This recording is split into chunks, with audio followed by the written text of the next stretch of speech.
The 1990s are back. Clothing stores are filled with acid wash jeans and scrunchies, and just like that, Carrie Bradshaw is once again sexing the city alongside a slew of 90s TV reboots. But one thing that's not back from the 90s is the murder rate.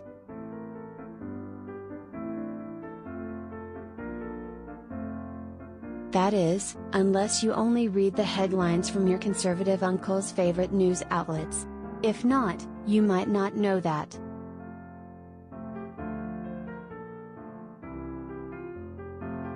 American Carnage Goes Endemic reads one headline from the National Review.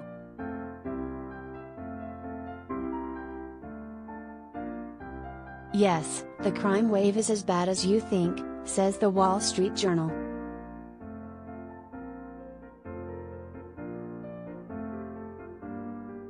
Pelosi slams outrageous crime surge, won't cop to its liberal cause, the New York Post writes.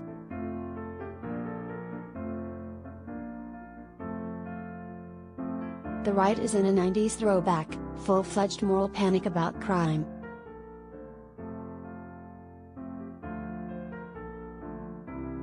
It is true that the murder rate has increased. According to the Centers for Disease Control, between 2019 and 2020 murders rose 30%. 77% of the murders recorded between 2019 and 2020 were gun killings, up from 73% the year before. So while plenty of pundits and politicians have blamed the protests that began after the murder of George Floyd and the Biden administration, and liberals in general, for the rise in murders, the truth is that the rise began before all of those factors. Namely, when Donald Trump was still president.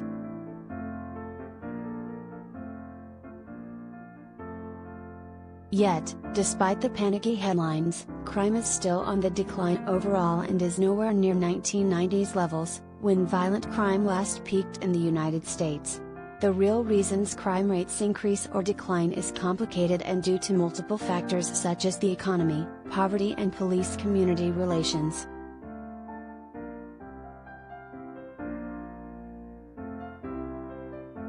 But, I suppose, it's much more fun to shout about the crime-ridden hellscape that Joe Biden's America has become.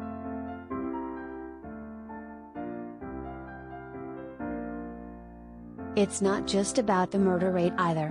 After a series of robberies at high-end luxury stores in San Francisco, the shop owners boarded up and the moral outrage machine began working overtime. What does it say about a society when we can't even keep our $500 Gucci belts and precious limited edition Yeezys from falling into the wrong hands? If thousands of dollars of designer scarves aren't safe, who is?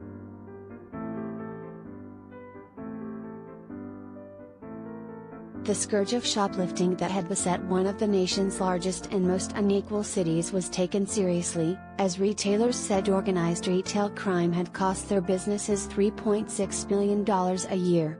But closer scrutiny shows that those numbers were overblown. In reality, nonviolent crime has been trending downward for decades.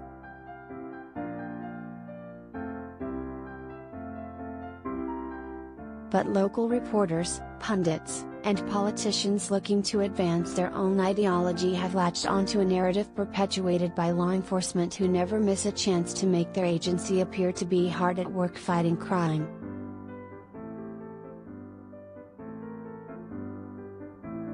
Conservatives continue to try riling up their base about crime for the cause because it's worked in the past.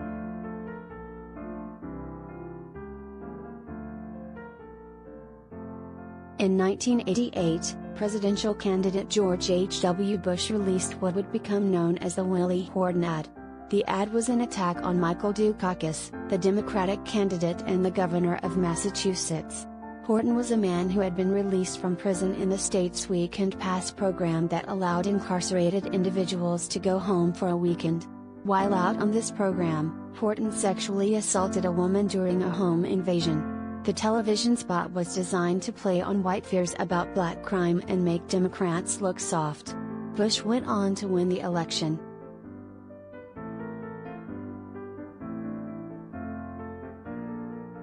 In 2015, after a string of police violence went viral, the same people were singing the same tired song. Crime rates were up, and it was because police weren't able to do their job, and the first black president, Barack Obama, obviously wasn't helping.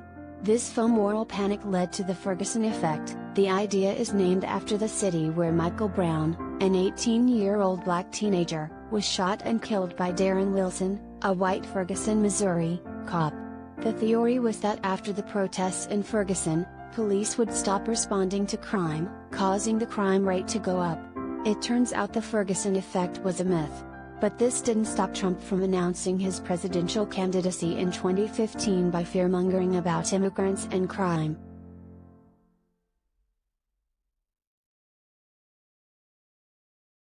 Maybe they're not worried about crime at all, but maintaining some sort of status quo in which white conservatives can weaponize data to advance whatever moral panic they're trying to make happen.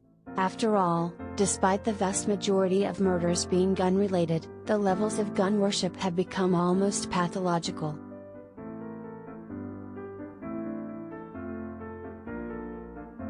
Just days after 15-year-old Ethan Crumbley was charged for shooting and killing 4 students and wounded 7 people in Oxford, Michigan, Representative Thomas Massie, RKY, unveiled his family Christmas photo, 7 people staring glassy-eyed into the camera with guns larger than a toddler.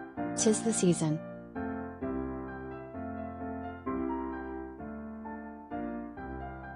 So if the faux outrage about crime isn't really about concern, what's it really about? The moral panic is about the 2022 midterms and the 2024 presidential elections.